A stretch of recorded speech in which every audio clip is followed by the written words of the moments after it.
Hi student, welcome in our today's session. Today we start our sixth chapter, definite integration. In last lecture we see the chapter integration. Today we start definite integration. So first, definite integration, let f of x be a continuous function,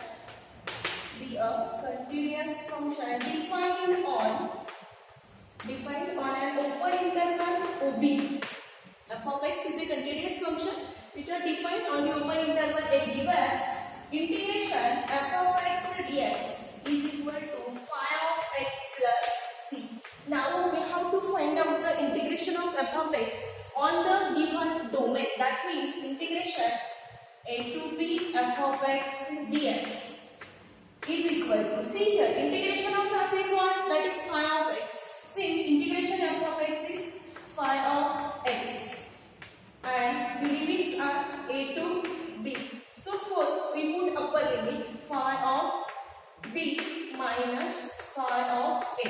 Finding the integration in a definite integration, don't write the constant of integration, because if we using definite integration, if we use the limits, upper limit and lower limit, the constant it gets eliminated. So don't write the constant of integration while finding the definite integral, where a and b are called limits of integration.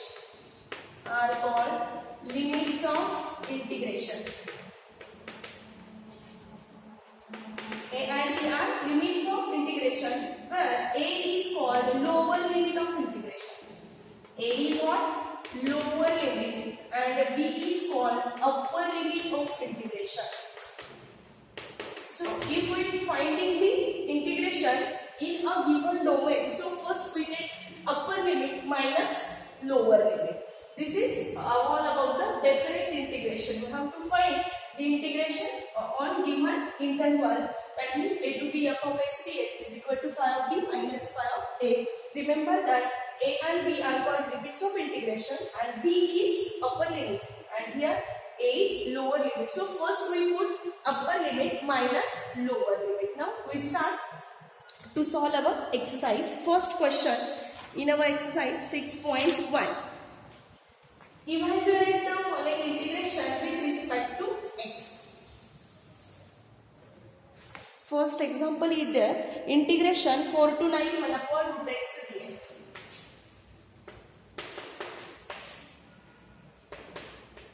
Evaluate first integration 4 to 9 1 upon root x dx.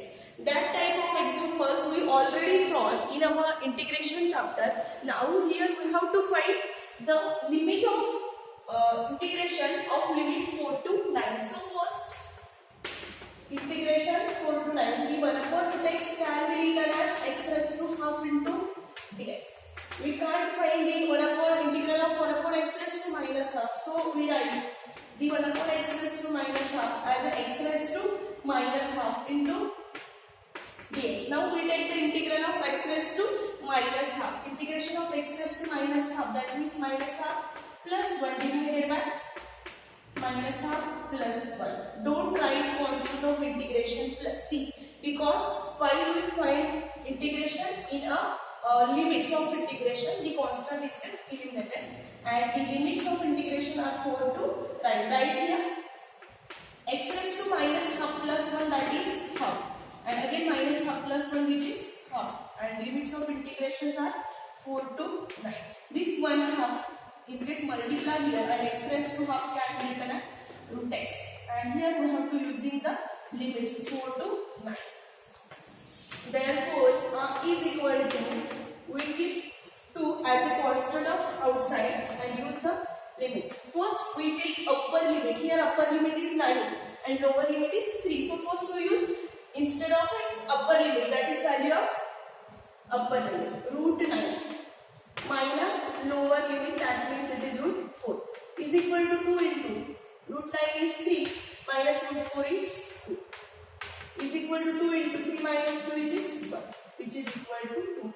Hence integration of 4 to 9 1 upon root x dx is equal to 2. Now see the second example. integration minus 2 to 3 1 upon x plus 1.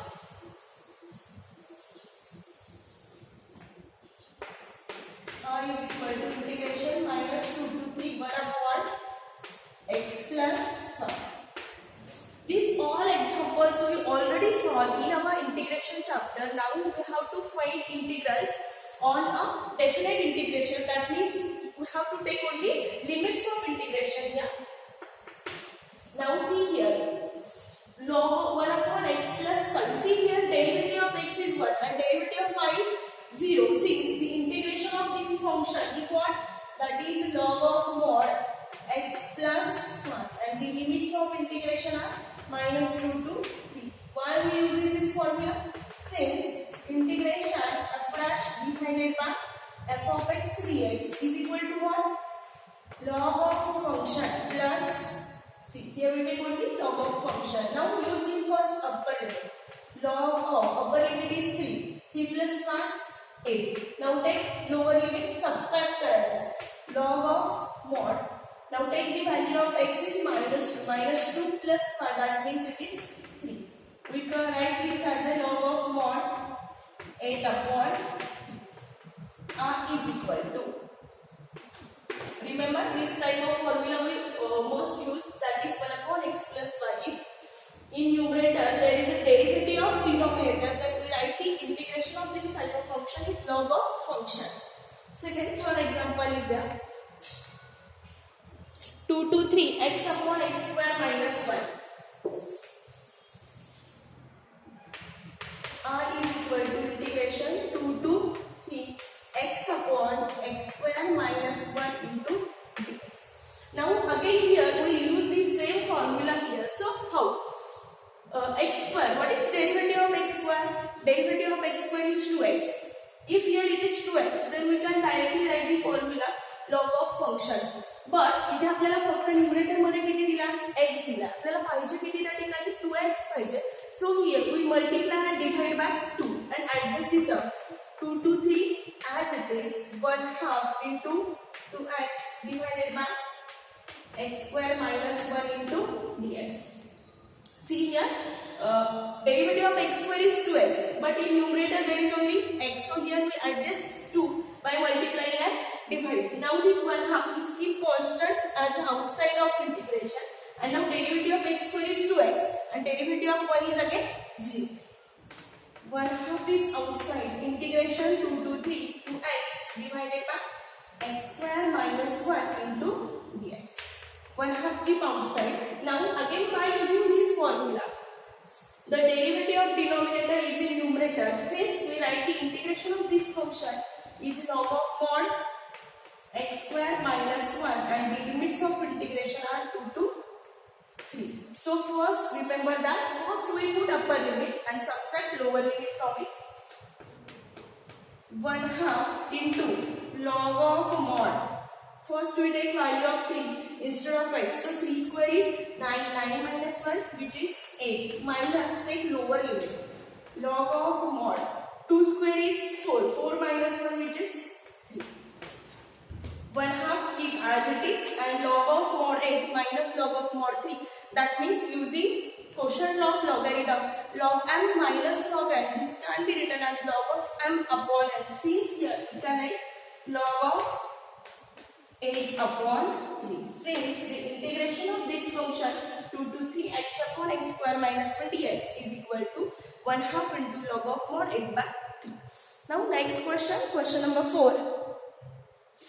X square plus 3x plus 2 is equal to integration. Limits of integration are 0 to 1 x square plus 3x plus 2 divided by root x into dx. Here we can't take the integration directly. So first we simplify this function. Integration 0 to 1 x square plus 3x plus 2 as it is. Root x can be written as x raised to half. Now if we take root x in numerator, then it becomes x raised to minus half. X square plus 3x plus 2 into dx is equal to integration 0 to 1. Now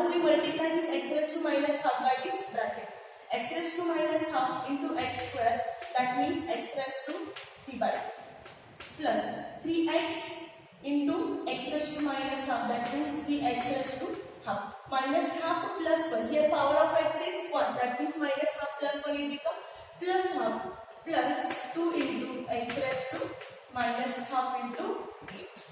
Now take the integration. Integration of x raised to 3 by 2 is x raised to 5 by 2 divided by 5 by 2. We know the integral of x raised to n, that is x raised to n plus 1 upon n plus 1. So here we take 3 by 2 plus 1, that is 5 by 2 upon 5 by 2 plus 3 as it is.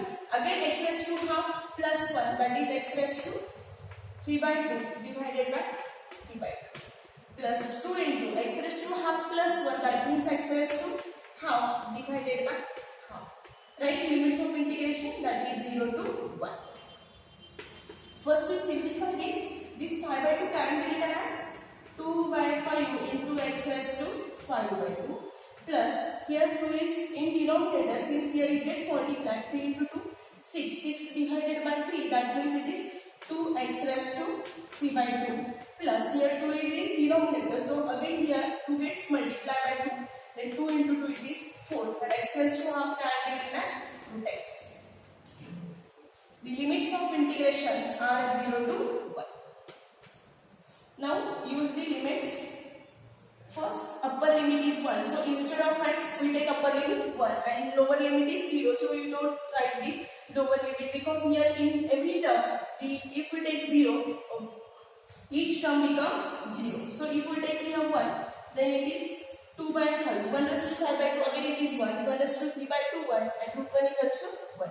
That means 2 by 5 plus 2 plus here it is 2 plus 4, which is equal to 2 by 5 plus 4 plus 2, which is equal to 6. If we get cross multiplication, 5 6 are 30, 30 plus 2 32 divided by 5. Therefore, answer of this integration is 32 upon 5. Now see the next question. That means question number 5, integration.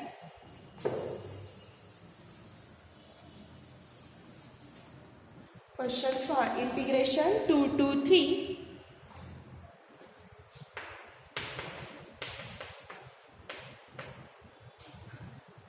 X upon x plus 2, x plus 3.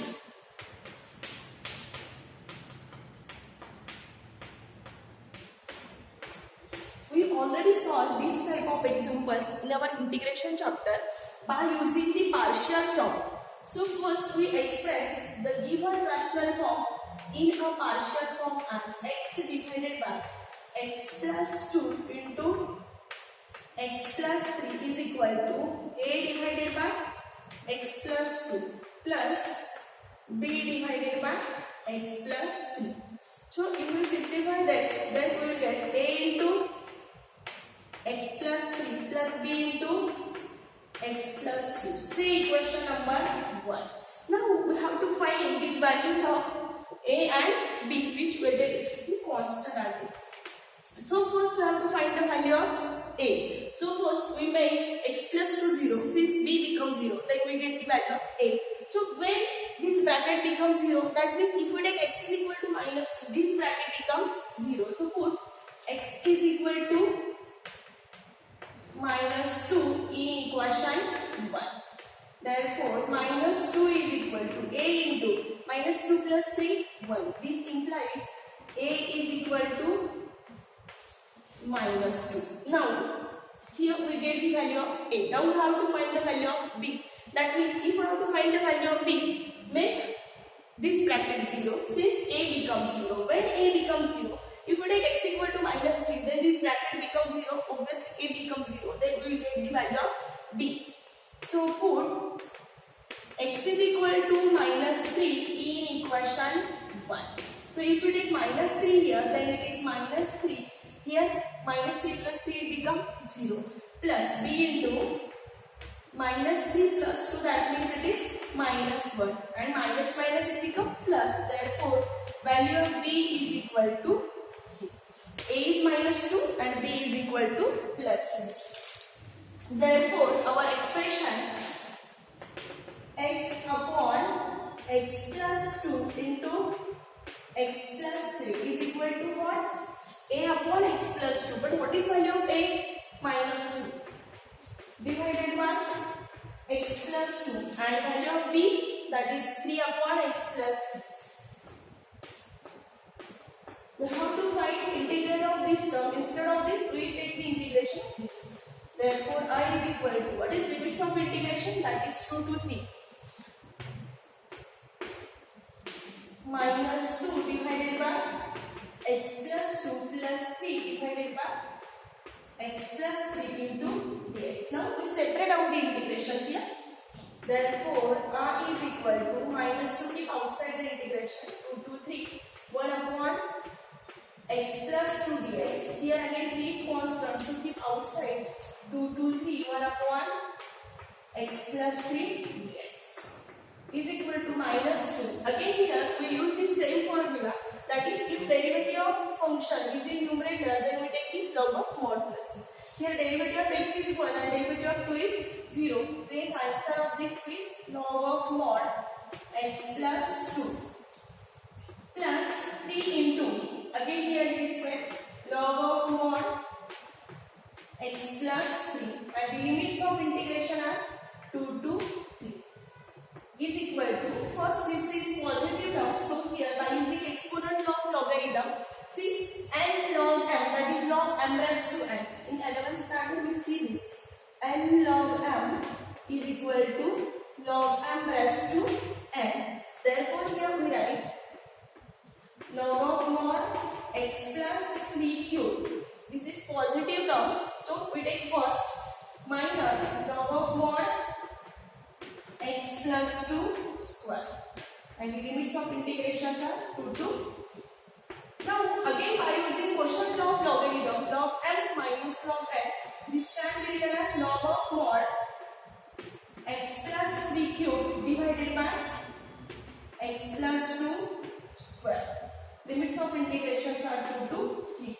Now this function is simplified. Now we use the limits of integration here. So first we take upper limit, log of 3 plus 3 6 cube divided by 3 plus 2, that is 5 square. This is upper limit minus log of mod, take lower limit, 2 plus 3 5 cube divided by 2 plus 2 4 square. Now we simplify this. Therefore r is equal to